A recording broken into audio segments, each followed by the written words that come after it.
All right. Good morning, everybody. Welcome to Coffee and Craps with John from Pro Craps over here at Casino Gaming TV. It's a Monday morning, and got a fresh week ahead of us here. Got a bunch of folks in chat, it looks like, which is cool. Good to see Joe.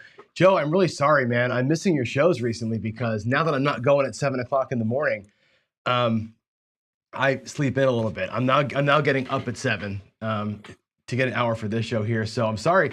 I go back and I watch parts of the meet when I can, but the problem is, and I was telling Jeff this too, like even for Jeff's shows in the afternoons and evenings, the DA tables, I can't watch those either because I'm working. Like my work schedule is noon to 9 now. So like all the cool live shit that's happening in the afternoon, I can't watch because of work. And then of course now I'm missing your stuff, but you're crushing it. So I just want to say it out loud, Joe, you're crushing it.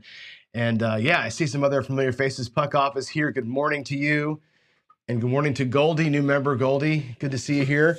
And good old SJ. You know, it's funny. I was going through I have this whole stack of like chips that I've collected, and I was organizing them last night, and I came across your chip. I was thinking about you last night. So good to see you here. All right, well, let's get to it. Good episode of Craps Chat last night. I hope you guys caught the Craps Chat last night. It was fun. A little bit of a divergence sometimes. Last night, for sure, we talked about baldness and a bunch of other crazy shit. But that show is fun. I don't, it can't be about craps all the time. Like I'm live an hour here every day doing this show. And, we have everybody going live all the time. It's craps all the time. Sometimes I know somebody, I think Frank, it was NJ Polka guy, put zzz, tired, bored, whatever, with our chatter back and forth about me being bald and stuff. But guess what? I think the appeal of Craps Chat is that it's not just us drilling crap strategies into you, right? It's some questions and answers, but I think like part of the allure of that show is giving you all something to think about or something to think about with regards to us. Like, we're actual people, like with, different weird jokes and emotions and the dynamic between it. That's part of the fun of that show. That's why I love that show, because it is kind of, if I had any, it's like a let your hair down kind of a show. And like, I think it's cool when it goes off a little bit. And, I frankly, like when I watch Pat McAfee show, my favorite parts of that show are when they're not talking about football. It's when they're talking about other random stuff. So I think, there's a good mix of hardcore and fun. And that show last night was I thought a great mix of hardcore and fun. And if you missed it, you got to see me and Ed go after it a little bit. And I'm going to talk more about that today because I want to make a point with regards to the thing that we got kind of into it about. And I think I make a good point. And I'm the only one talking right now, so I get to make it. And there it is. All right, let's jump in. Let's jump in here and talk about all the things. So first things first, we're about to go into the garage and start week 2 of Dolly Ladderson. So far, we're 5-0 with the thing. So far, so good. We won $500 last week, which means this week our buy-in, I think, goes to $1,100. So now we get to win $110 instead of $100. So we're going to start creeping our way up the ladder here in terms of building towards $100,000. The more we win, the faster it goes because you're going to have bigger buy-ins. And I think it's also a good way to manage your bankroll. I believe that the more is in your G account, your 401G account, the more you can buy in for, the higher your win goal is. And you ride that little train right there, that little sequence. That's the way that you do this. So we've earned enough money to buy in for more. Our bets can be either higher or we can go one step longer. That's the way I'm looking at this thing. So that's going to afford me some opportunity in there. And that's going to be that. So I'm saying, man, let's go. Now, the question I've got for you is this. I made a poll here. I'm going to ask you guys this right now in the chat. So you should see a poll question pop up, which says, should the Ladderson stay flat or should I go with odds? And the genesis of that question is this. I've been playing the Dolly Ladderson flats, right? $25 flat or $30 flat, $15 flat in the don't come, and let those bets kind of resolve. If we lose one, we go to 40 and 20, then we go to 50 and 25, and so far. That's how it's been, and it's been fine. We've had our ups and downs, we've had some grinds, whatever. When we did this the first time, Jen and I played this together. She did with odds. We kept the flat bets always at $10, and the odds went from 30 to 60 to 90 to 120 to 150. $30 jumps in odds. So every level was just more odds. So you increase the power of the 7 once the bets got set. We didn't worry about the come-outs. And what happened to me last week when I got into rough shape was because the come-outs were hurting. I'd get a $75 don't come, picked off by an 11, that was hard to recover from. If we keep low flats and go odds. The reason why I asked the question is this, and I think it's important that we ask it this way. Does it change the paycheck? Does it change the evaluation of the strategy if we switch from growing flats to small flats, big odds? It's the same concept. It's still two don'ts. It's still an increasing level. It's just where the money is going. Is it going flat or is it going in odds? Trade-off, right? I feel like it's okay to do that. And I want to do it for a week and just really get a sense of week 2, did low flats and odds feel better than bigger flats? That's what I want to test. I know there's theories on both sides. There's days where either side of that story is the answer, right? So let's talk about it today. I'd like to give you the chance to in chat, let me know what you want me to do. Stay flat, go odds. Really, it's about, is it cheating if I switch to odds? That's really the question. If I go to odds, does it break the tests of the strategy? That's what I really want to know. If you think it does, say no. If you think it won't, say yes. And then maybe what we do is we do the Ladderson with odds later. Maybe when I do the Dolly one week, we'll do it like that. So just give me that. If you have a thought on it, drop a PC in front of it. Give me a PC with the answer that you think about it, right? I like the larger flats, bigger payout too, Duracell. However, we got in trouble last week. The days we got in trouble was because of the come-outs. When you're playing bigger flats, that 7 and 11 are torturous. You know what I mean? And I think this strategy works because you get bigger as you lose a little bit.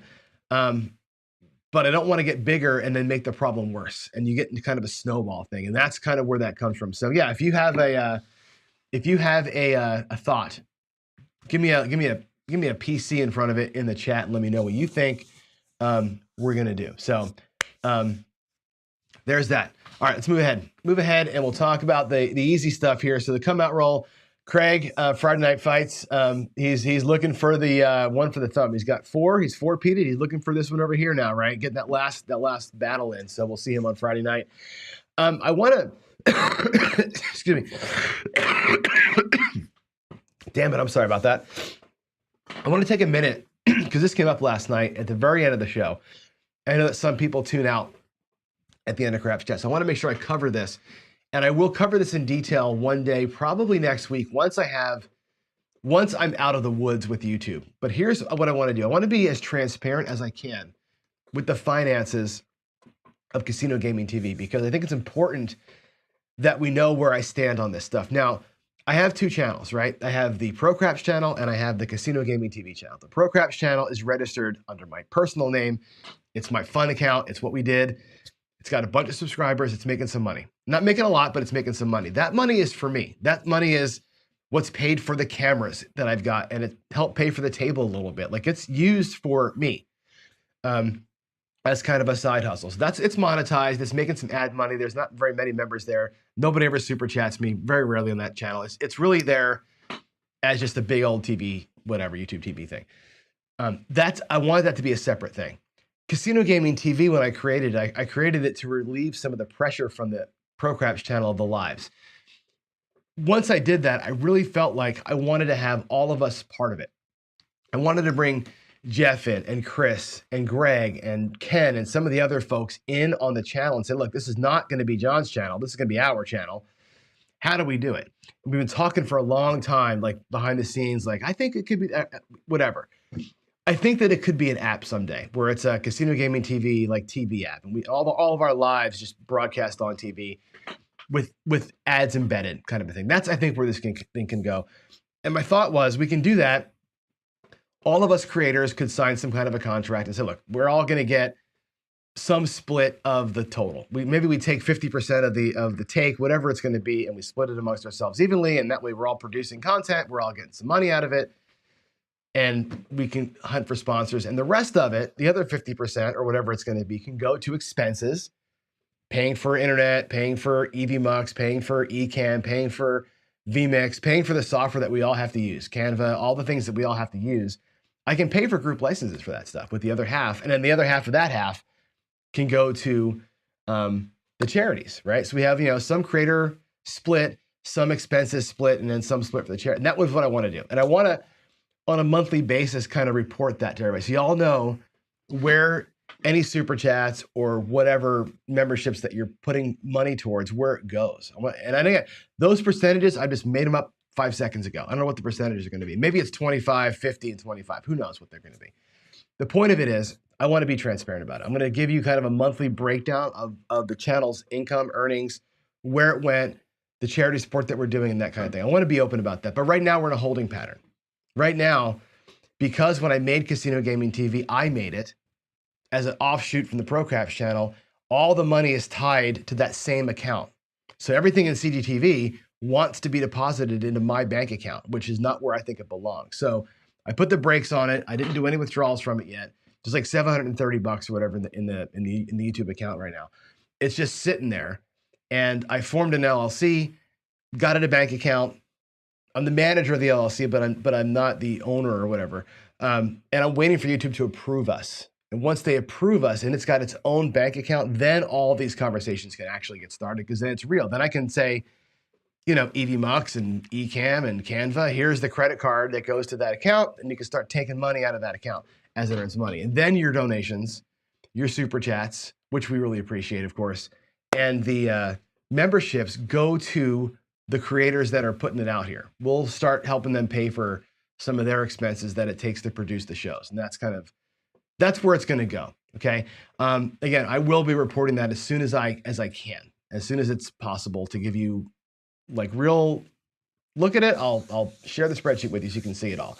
And that's it. So we're looking at maybe 2024 having some kind of agreement with the creators and how it's going to work and what it's going to look like. I will need help. Jen, of course, is a lawyer. I haven't even asked her yet, but I'm asking her now. Will you help me out with some of the legal stuff, contracts, and that kind of thing?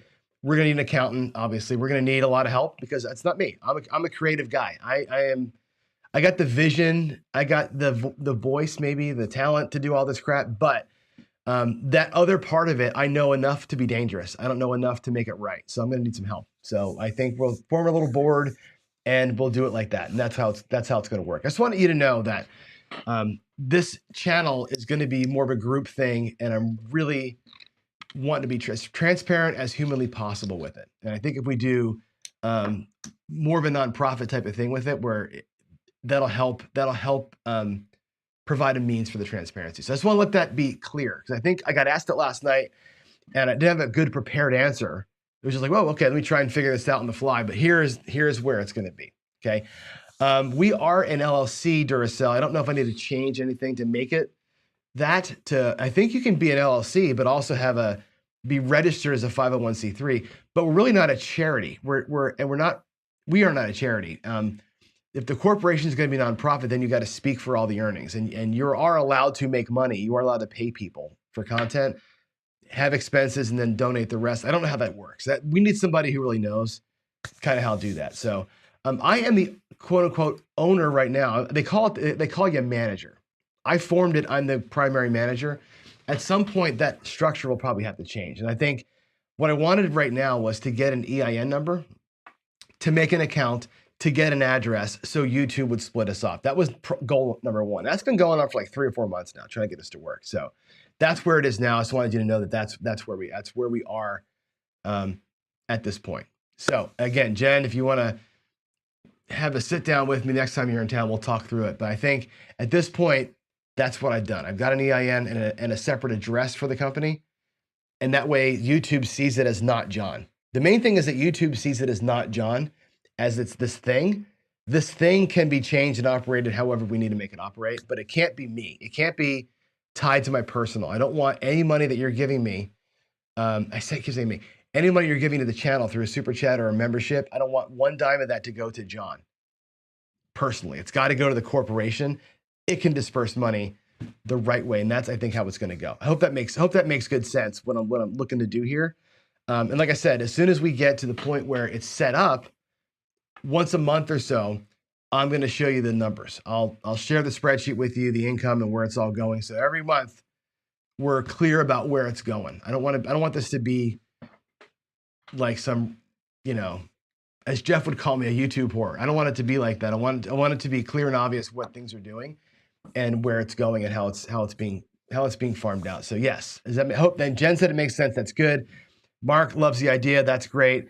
Duracell has ideas on. I know he does. He's been talking to me kind of on the side here about how to do this, and I don't know again details of it. So there we go. There, and I'm not going to go much further for sure, Dan. I did the needful thing, which was it's got to be separate from me. That's the number one thing, was I cannot be tied. CGTV and John cannot be the same thing, right? That's personal. That part's done. Now it's like, how does that LLC business entity work in a fair, honest, open, transparent kind of way? That's the thing that's got to happen next. And I will need help with that for sure. So Jen, thanks in advance for the help. Duracell, thanks in advance for the advice. Everybody else, thanks in advance for your willingness to be part of it. I guess that's what I want to say there. So, all right. The next thing on our list is reminders about the meetups. Seattle meetup, September 15th to 17th. We are working through, I know you guys want an itinerary. I'm working hard at it.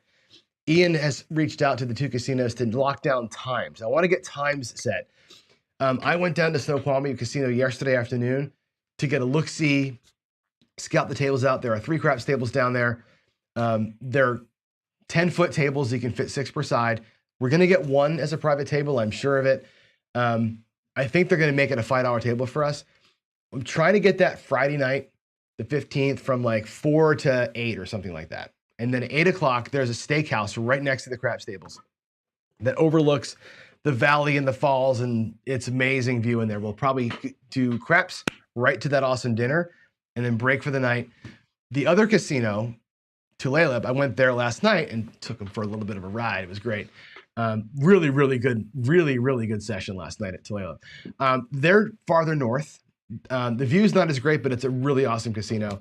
A lot of you will probably be staying there in the rooms. The rooms at Tulalip are going to be, it's very much Vegas style casino, big casino, hotel, the whole thing. They're about 45 minutes apart from each other. They're both about a half hour from my house. And that's kind of, will be central. The plan is to come to my house on Saturday morning and warm up at my garage to play at Tulalip because their table is so weird. It's a glass tabletop with a felt on, with a microfiber on top. It's unlike anything you've ever thrown on before. My table emulates that. I have a surface. If you want to throw on that table, you'll come to my house and you'll practice on it, get a feel for it before you go up there.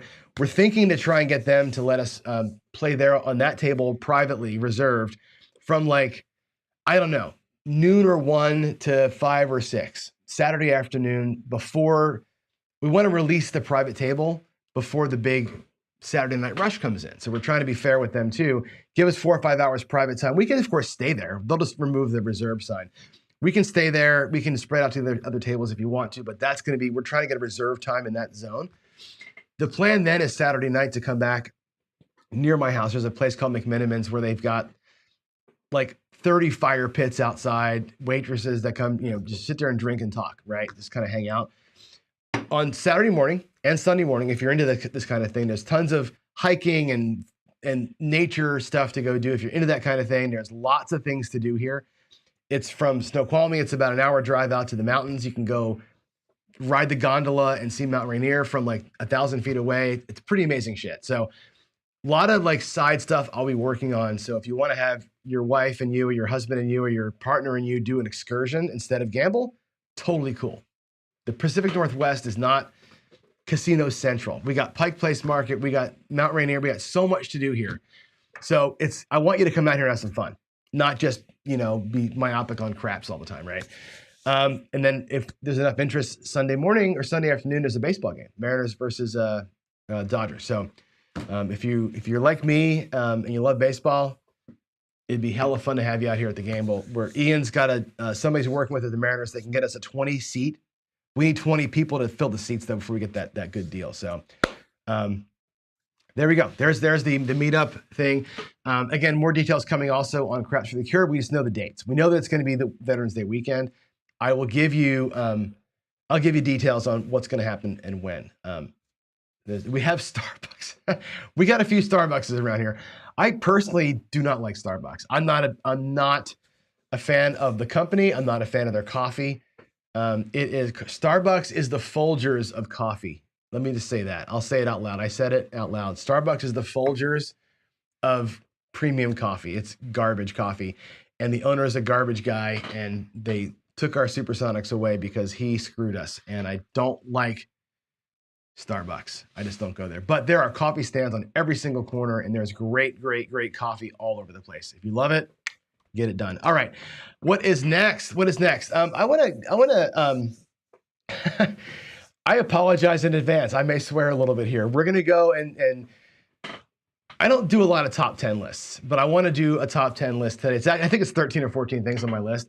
I'm going to bounce back and forth a little bit, but I want to give you some things that have kind of been on my mind about casinos in general, Vegas, Atlantic City in specific. And let's just say no to a few really big and important things, okay? And the first thing that I want to point out is that casinos' mindset is that screwing you is our business and business is good. Like, they are there to take your money, okay? Now, for years and years and years, people say, Kenneth said it, when the mob ran it, it was great, right?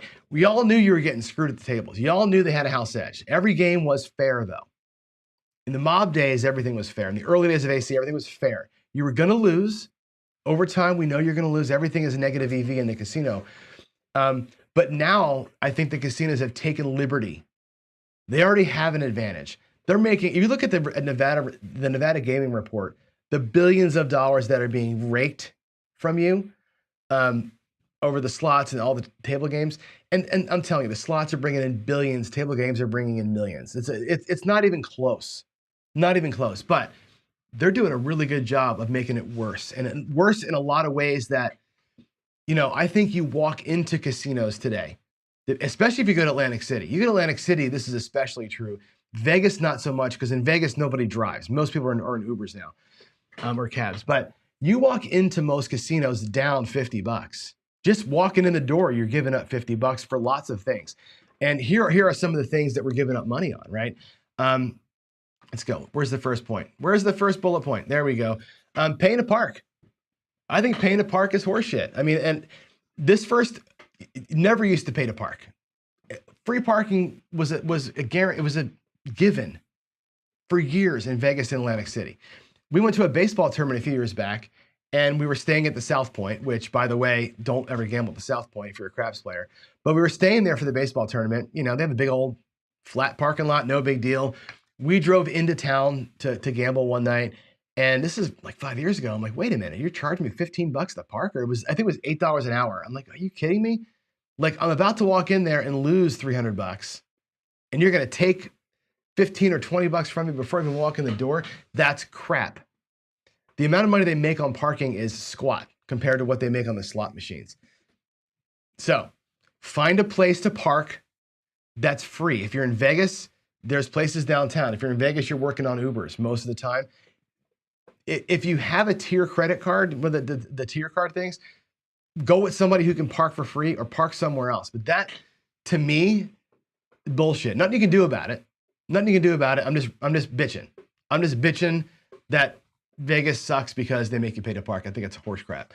What else do they make you do? Oh, the resort fees. Now, you can't get out of resort fees either. And it's garbage. The resort fees are absolute garbage. The room costs $100 a night. What does the room include now? It doesn't include housekeeping anymore. You got to ask for that. Doesn't include coffee anymore. Coffee you got to pay for. Coffee's part of the mini bar now. The freaking, you know, Keurig little cup now costs you $10 to make a freaking cup of coffee in the morning. And you're paying resort fees, which is paying for the pool and the internet and the gym, a bunch of crap you're not even going to use. And they roll that in so they can comp the room, but they don't comp that. And that's bullshit too. That should be waivable, number one, negotiable, number two. It should be compable, number three, but it's not. They're just hitting you. So if you drive to a casino and you're staying overnight, you're paying $40 a day to park, whatever the hell it is, and you're paying $39 to $69 a night in resort fees. So if you walk in the door, just pissed away $100. That's bullshit. They're already making money on you. That stuff should be included. Like, treat people good. I think that's a thing. What about some of these restaurant fees? I'm going to show you some pictures here. I was watching some YouTube over the weekend. That's what sparked this whole thing. Look at these receipts and these signs. Give me a minute to change my screen, and I'm going to show you something that was, I thought, kind of shocking. So here's a receipt that somebody posted of this sugar factory. Now look at I want you to read the words on this damn thing. Okay. Resort fees may be comparable depending on where you are. If you're a gold member, you can forget about it. Look at this way this word. Here's your Sugar Factory banana split, steak sandwich, whatever, right? It's $56. And what it says here is this. Here's a suggestion for your tip based on 10, 20, whatever percent. And then down here, it says a mandatory service fee of 20% will be added to your bill. The restaurant will retain 3% of the service charge to cover expenses, associated expenses, and distribute the remaining 17% to the service staff. Now, that is worded like they're rolling the tip in. It's not. What this actually is a way for that you're paying 22%, so the restaurant now can afford to pay for healthcare, right? So instead of making the prices higher or whatever, they're right in your face, making it look like they're charging you 22% that's going to go to the staff. It doesn't. They're given a minimum wage, and that 22% is what they're using as paying for perks for their staff. You still have to tip. Now you're putting 40% surcharge. You want to give somebody a tip? Your bill was $56 or $44. $8 of that is this bullshit service fee, and then another, $10 would be for your server. $40, $44 was the total. You're expected to throw another 20-something dollars out there. That is bullshit. That's what these restaurants are doing now in Vegas. Okay, here's another one. Let's find. I want to find you this screenshot here. This one is posted outside of a restaurant in the alleyway between the Link and the Flamingo, the little alley thing. Look at this. Value guest, please read. 22% service charge added to your bill toward livable wages, time paid off, health benefits. This is what the explanation of that thing is. Tipping is not expected, but for our guests who insist, 100% gratuity is shared amongst the kitchen, dining, and bar staff who work as a team to provide excellence in service, beverage, and foods. Now your tip is being shared all over the place. It's not just for your server. Now it's going to the cooks too, which is interesting because the cooks don't provide you any service. For years and years and years, cooks were paid more than wait staff, right? The outcome of everybody makes the same living wage and higher minimum wage. This is the kind of bullshit that you're seeing now in these restaurants. They're taking complete advantage of you. Here's the last one. This one here is actually the one that's from the menu. Look at that. Read that. Concession fee of 4.85% added to all checks. What the hell is that? Some random ass 5% charge on your. Now that wait staff will tell you you can negotiate that away. You can bitch and they'll take that away from your bill. But that's the kind of crap that we're seeing now. Okay, that's what's part of your life as a eater in Vegas now. You're expected to pay 22% random ass whatever, a specific fee to pay for healthcare, and then a tip besides. That is a stroke, man. I'm telling you what. Screwing you is our business, and business is good. How about bet tipping? This came up last night in the chat, and I made a big point about this. I'm going to give you an analogy here. I love tipping, and what I'm about to say is going to make me sound like an old curmudgeon. I love tipping. I think people who in the service, I worked in the service industry for years. Okay, used to be the cooks made $6 an hour, the wait staff made $2 an hour, and we tipped the wait staff because they gave us good direct service. Okay.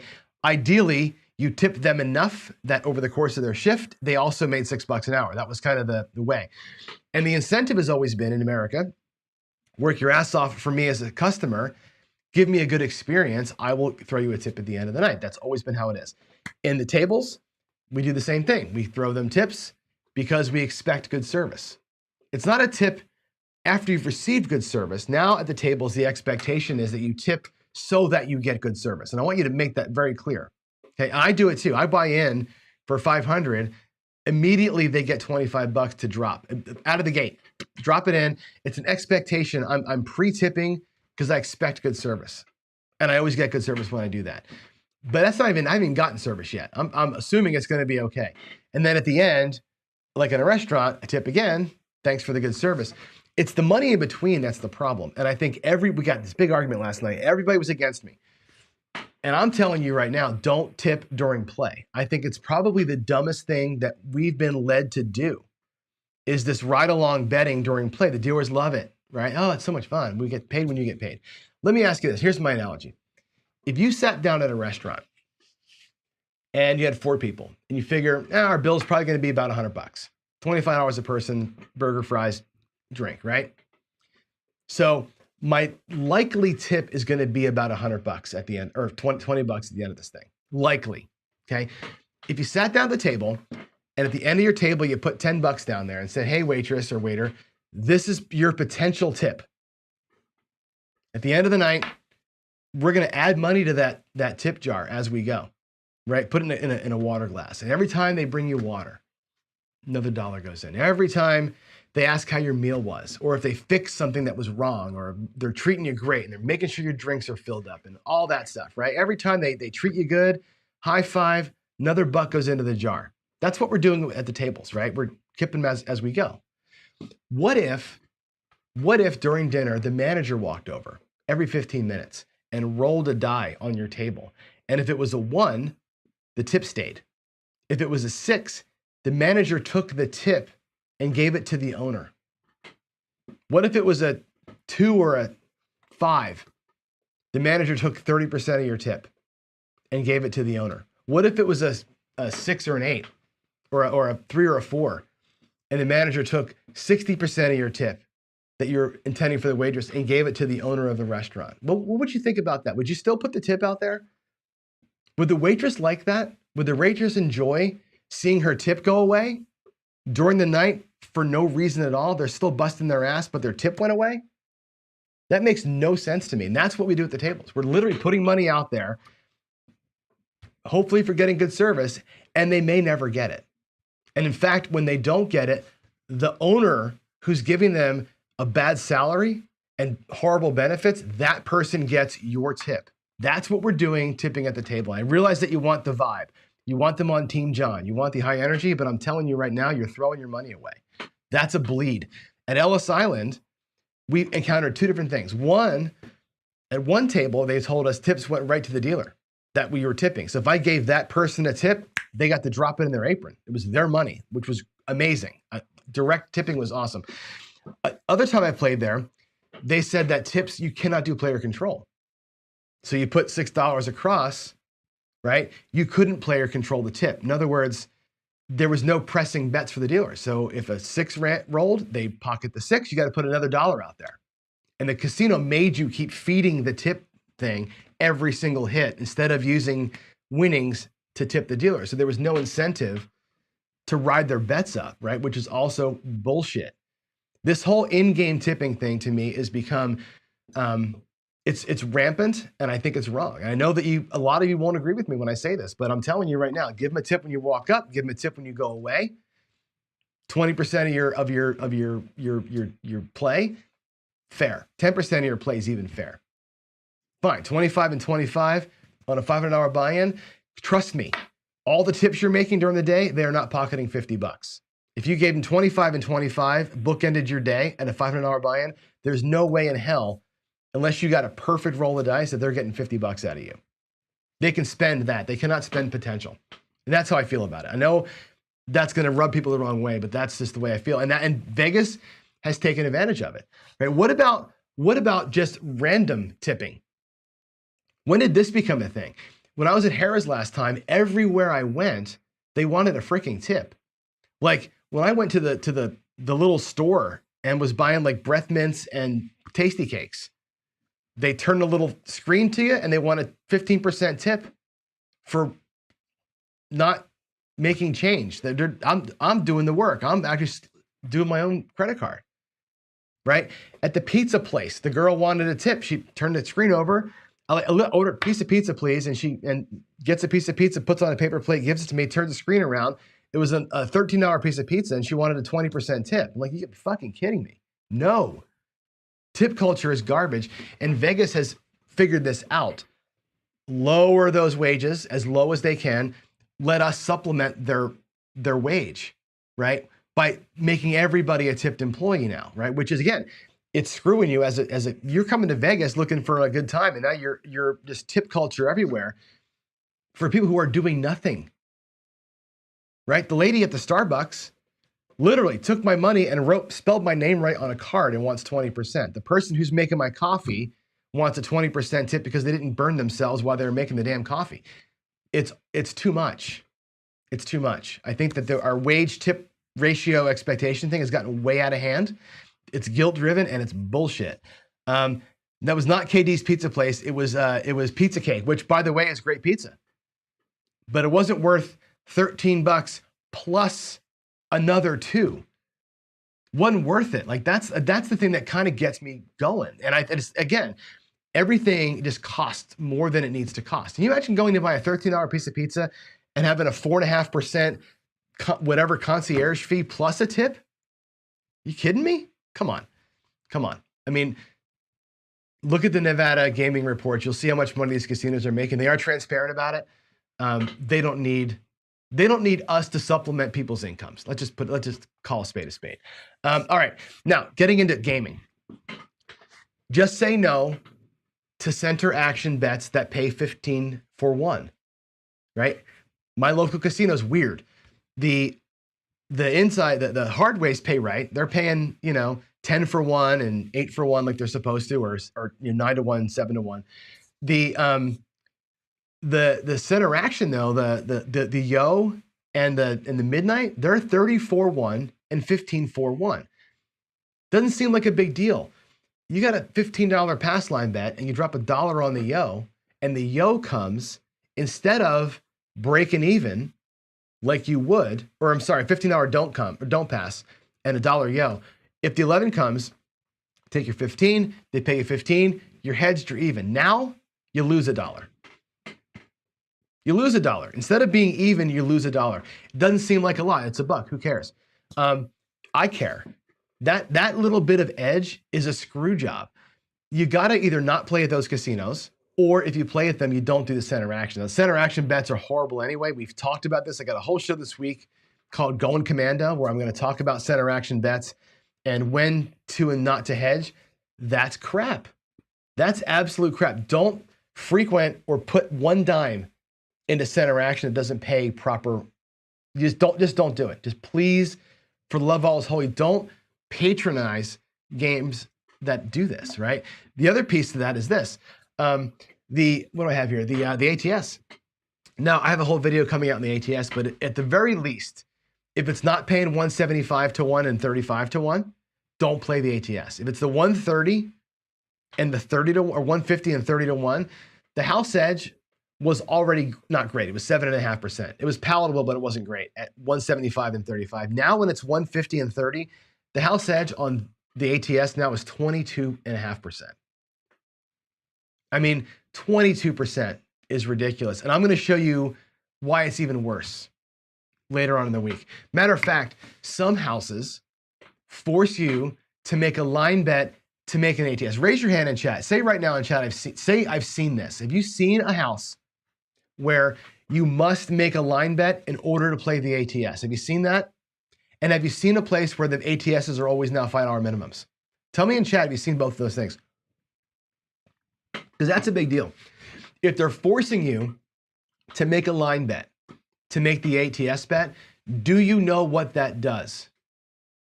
Do you know what that does? I'm going to tell you later on in detail, but I'll tell you what it does. It screws you, okay?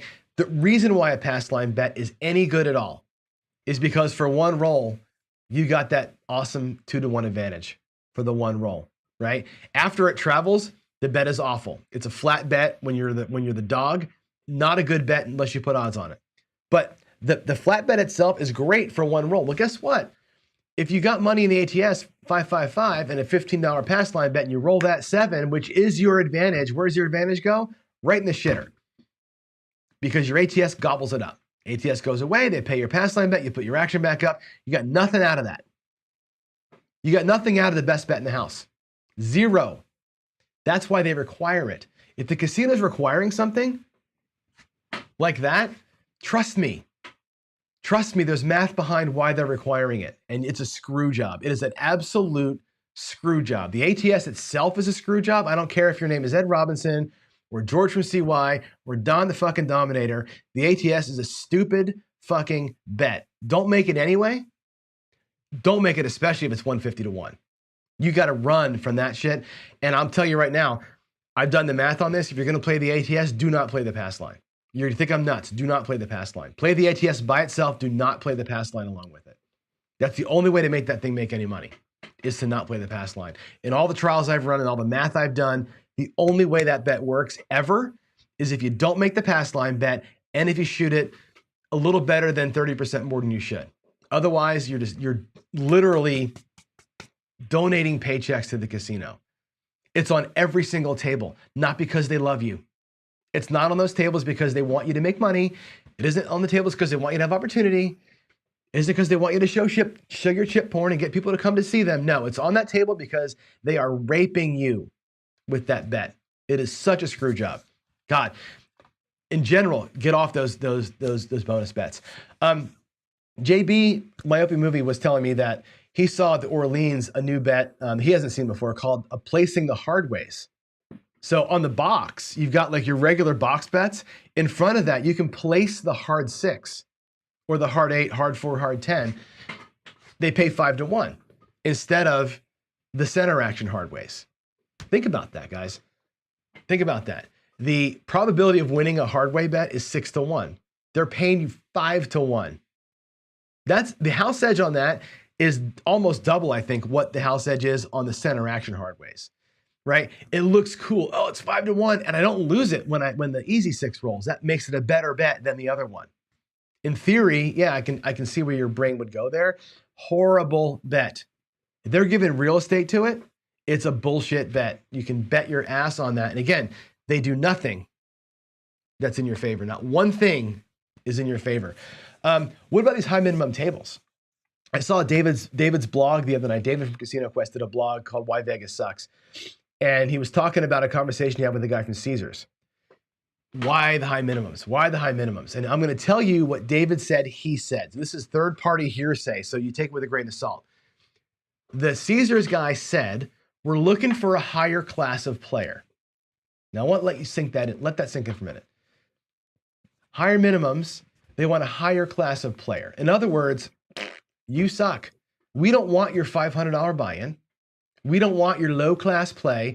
We don't want your little tiny bets. We want the whales. We want people who are going to come out here and buy in for $2,000 and not care about $25 minimums. They're just going to, right? They're going to make money on the amounts, not the volume, but the amounts. They want to make money that way, right? In their mind, it gets the riffraff out.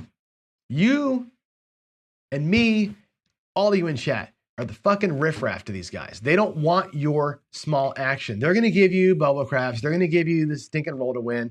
They might even give you some stadium craps to play, where you can throw the dice on a little table. And I love that game. Those are fun games for me. I think they're a good time. I enjoy them. But the message they're sending you is this: we don't want you here. We don't want you at our tables. You're not worth our time at these tables. Part of that is because minimum wages got increased. Dealers get paid more, so it costs more money to run a table. So they got to raise the minimums to do that. They don't believe that we're capable of playing, right? $500 on a $5 table, I could play that all day long, play there forever. Time at the table, right? Isn't time the number one enemy? No, they want the big money. So they're telling you, the whole strip has told you, we don't want you here. Your money is meaningless to us. You don't have enough. I rolled into Vegas with $7K for DiceCon, figuring $500 per session, 2 sessions a day for a week. That's what I figured I was going to do, right? That messaging, my $500, my $7,000 isn't enough. Fuck you, right? Go play downtown where they want my action. I'll go play at Palace Station where they gave a shit about me. That's the message you're getting, people. That's the message you're getting. And you got to read between the lines and know what they're saying to you. When they say they want higher class of player, they want bigger money. They want guys that don't know how to fucking play, right? We're the educated ones. They don't want us at the tables. So screw them. I hate that. I'm getting mad now. Don't play roll to win. Roll to win's garbage. you know how I feel about it. And it's funny because I love the stadium craps, but I hate the roll to win. The roll to win to me, it's just a job taker. It's a job taker. It's a garbage game. Garbage. Don't play roll to win. Those electronic tables with the glass top, and don't play it. Those things need to be empty. The casinos are paying $1 million a month for those things. Licensing fee to have those things in the casino, $1 million a month is better to them than having a table with 3 dealers on it.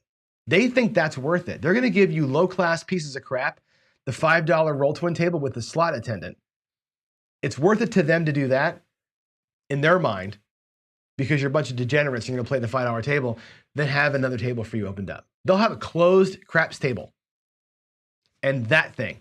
Instead, don't patronize those tables. Don't ever play roll to win again. I'm telling you right now, get off that damn thing. It's garbage. Let them pay $1 million a month for an empty fucking table. Sorry I'm cursing so much, but I get mad. This should stand without reason. Don't ever play 6 to 5 blackjack. Again, screw job, right? Do not play 0, 0, 0 roulette. 0, 0 roulette, also a screw job.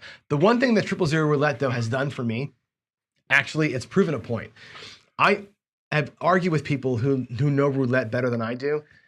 And I like to bet quadrants, not the full quadrant, but I like to bet sections of the wheel, right?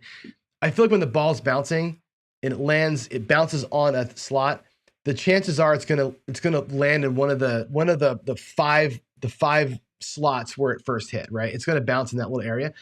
Where is the 0, 0, 0 on the roulette wheel? They're all on a 2, 0 wheel. They're opposite of each other.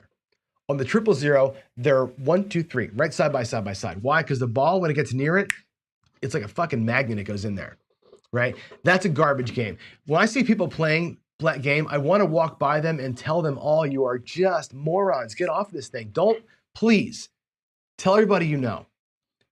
At a 6 to 5 blackjack table, those tables should be empty. But again, Caesars wants the high-class guy who's betting $500 a hand, doesn't care. They want people who don't care about that. Because they have so much money, it doesn't matter to them.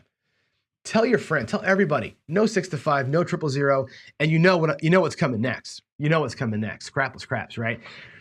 Say no to crapless craps. Now, I don't care if you're a great shooter and you think you can win at crapless craps. Don't play it. I don't care if you can win. I don't care if you can throw horn numbers all day long and you can take their money. Bullshit. That game is designed to screw the average person. Now, yeah, maybe Ed. Maybe Alfredo can take advantage of it on a good throwing run. The average person, the 99% of the people that walk up to that table have no protection, higher house edge to deal with. That game is designed to screw you. Screwing is our business and business is good. And that is what they stand for. Say no to all this garbage. Only patronize fair playing casinos that do it the right way. Find places that do it right and go there and tell the other ones they can have their high class bullshit.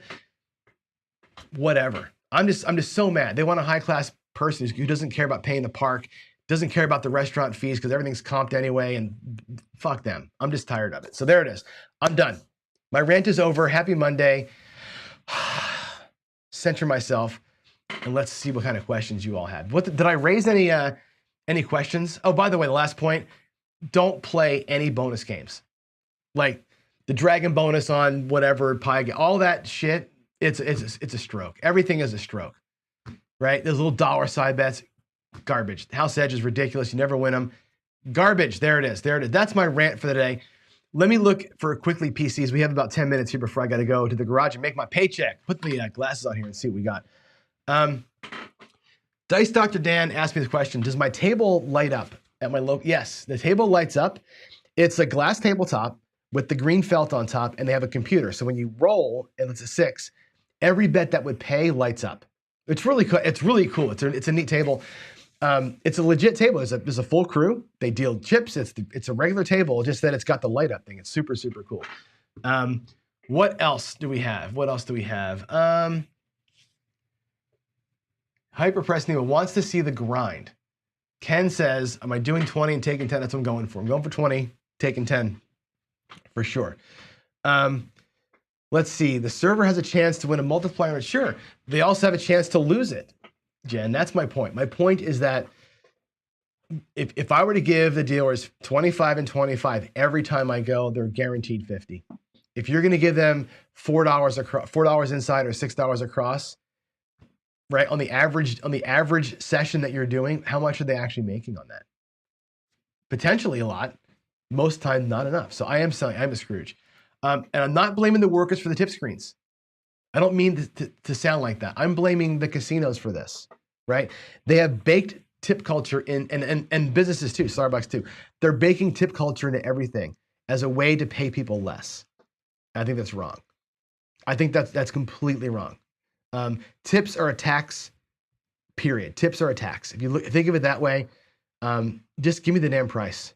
Make my coffee $6 instead of $5 and pay your people right. That's what I want. But tips are a tax, and I don't like what that culture has become. It was fine when it was servers who were making less than everybody else. Now that everybody's making the same, everybody now expects a tip. It's wrong. It's just wrong. And that's a business-driven thing. I think it's bad. Last night I did. I will show you later on. I don't have time now, but I did my 130 across. So I go out first with a don't pass, and I jack up a bunch of odds on it for the first 2 rolls. I go 88 inside. I'm sorry, 110 inside, $10 for, $10 10. The inside, the 110. I take my first hit. $35, I press it 34. So everything goes up to where it pays 50 for 1. The next inside hit, it pays 50 for 1. I bring it down to 54, or 44 inside. So I'm 64 across. 64 across with about $15 in profit. The lay bet comes down and I'm done. That's my plan. It works decently. I get the 64 across, or I win on that lay bet, almost every time. And so the guy last night, I walked up there, I did that, literally bought in. Guy at the end of the table has the dice. He throws for 37 rolls. I made $900 like in 2 seconds. It was great. I mean, the only thing I wasn't on was he threw a lot of hard ways. I wasn't on the hard ways. But yeah, he hit, I flipped the 9 twice. I flipped the 5 once. The 4 and 10 were both at 100. He didn't hit the payoff on those, but it was great. I color up, my 900 and change, and I brought my YOLO money, and I'm like, while you're coloring that up, let me go 96 across for 1 roll. The guy rolls a 5. Now I got $118, whatever, in my YOLO fund. It was great. Good night last night. It was fun. Roll to win is not the same as bubble craps. Bubble craps, there's no person. It's just a little machine where they bounce the balls around. The roll to win is that electronic table where you throw the dice on the glass, and there's a person up there with a stick that types numbers in. That's roll to win. There's also a stadium craps, which is the same thing. It's like you're on terminals around the thing. There's also a person up there who's doing the same thing. You're throwing on a real table. It's more like craps than roll to win is, I think. And it's just different experience, different vibe, different energy, I think. So let's see. I know I blame them for expecting it, but that's the thing, is that they've been made to expect it. And you get the stink eye if you don't give them a tip. And what happens is this with these, used to be, company would hire a person, their performance would dictate whether they got raises or got to keep working, right? Now, raises aren't there, right? It's you are their performance bonus, not the company. I think it's wrong. I think it's wrong. That's okay. I don't care if it's in the minority, Jen. It's the way I feel about it. I'm just watching that part of it decay a little bit. I don't like how it stands. I do the repeater bet of my own though. I don't play the actual repeater bets. When I first was playing them, like, this is great. This is actually a really good bet if you can roll it. I do it now my own. I do the DIY repeater bets. If I want to do it on a $5 table, that's what I do, is DIY versus putting the $5 up there. So, all right, I'm done. I am done ranting. It is final thoughts time, and that's it. If I offended you, I'm sorry. Sorry, not sorry. Sometimes I get angry, and I just, reflecting back on DiceCon, reflecting back on recent trips to the bigger corporate casinos, this is what we hear, is what we see, and it just drives me nuts. The reason why I have a channel, Jeremy says, what's your channel for? What are you here for? Well, I'm here to be a teacher, obviously. Why am I working daily paychecks so hard? Because I want to flip the tables on them a little bit. I want us to be good enough to have an edge is the wrong word to use, but I want us to be regular winners against that crap. I want you to overcome the crap that's out there, and don't overcome it by saying a Hail Mary, spraying and praying your bets, and hoping for a miracle run. Be smart players, pull your money off, work your asses off to make money every time you go. That's the way. Don't put money on tables that are, or bets that are bad. Don't put good money after bad. Don't patronize or patronage or show patronage to companies who are doing things specifically to give you the finger. Stay away from that stuff. That's my thing. Protect yourselves. Love y'all. God bless. I'll see you for the paycheck here in about 2 or 3 minutes. Let me stop this show, run upstairs, get the cameras on. I will see you up there. Wish me luck today. The Ladderson's coming. Thanks all. Bye.